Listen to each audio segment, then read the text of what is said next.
7th and 8th grade. Is this on? Is this on? Is it on? Excuse me, mister, is it on? It's on. It's live. Actually, it's not live, it's pre-recorded, so you guys can watch it whenever you want. Miss you guys so much. Hope you guys are having a lovely day. Today, Thursday, although days don't mean anything anymore because we're all locked down and it doesn't matter. It can be, just make up whatever day you want it to be. Make up a new calendar. It doesn't matter. Hope you guys are doing good though and staying safe, staying healthy, staying caught up on work. I thought today, Thursday, is a pretty crucial day because you guys are probably wrapping up a lot of your projects. So I want to share with you just a little bit of the Iliad for both 7th and 8th grade. Okay, so 8th grade, this is going to be related to what you're reading today, which is 122 through 125. In 7th grade, this is one of the most inspiring parts in the Iliad, and I want to share this with you guys as well, because I think it's something that would bolster our spirits, would make us feel better. What's going on? To give you guys some context, is the Trojans are fighting with the Greeks. We call them the Achaeans, right? And in this particular part of the Iliad, what happens is Zeus, father of the gods, says, listen, all of you other gods and goddesses, stop aiding the Trojans or the Achaeans. Stop meddling in the affairs of men. It's getting crazy. I'll make a decision about who wins. You guys stay out of it.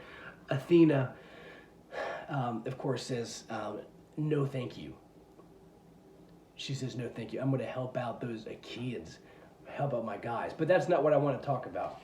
So what I want to talk about is my favorite character in the Iliad, Diomedes, the most legendary warrior, in my mind, in this entire story. And so we see an awesome scene, 7th and 8th grade. The battle has, gotten fired up again. I mean, spears are flying through the air. Arrows are raining down upon these people. People are getting just slaughtered. I mean, it's imagine this kind of combat on the sandy shores of Troy. Just imagine, fighting in this kind of climate, being there for so long, and the devastation of war. I mean, it's shocking. It's shocking.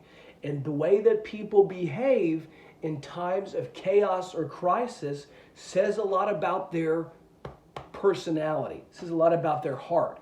And Diomedes, the way he behaves in this beginning to book 8 is one of the most inspiring things. Diomedes, a legendary warrior. Now what happens is Diomedes, well, everybody else is kind of retreating, trying to get out of the combat. He goes straight to he's just standing tall, just an amazing warrior, strides right into the midst of combat to assist his friend Nestor. And what happens, they finally are like Diomedes, it looks like Hector and the Trojans have clearly won today's fight. Shouldn't we get out of here? Shouldn't we, I mean, fate seems to say that we're losing and we're in danger. And this is Diomedes' answer. You ready for this?